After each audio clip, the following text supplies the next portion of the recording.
Hello guys, Andrew here. Welcome back to Drew Tutorial. And in this video, I'm gonna show you how to enable the away status on Zoom. So this simply means that when you're away from your computer and your computer, let's say, sleeps or the screen server begins, you can automatically have your Zoom status shows that you're away.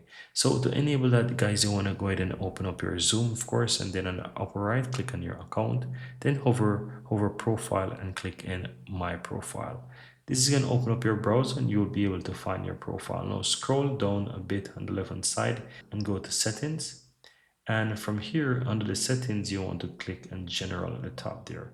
And from here, you want to scroll down and look for the option in the list that says change my status to away when screensaver begins. So this is going to basically enable the away status for you once you're not using your computer at the moment. So go ahead and toggle it on, and that's it. Very easy and very simple.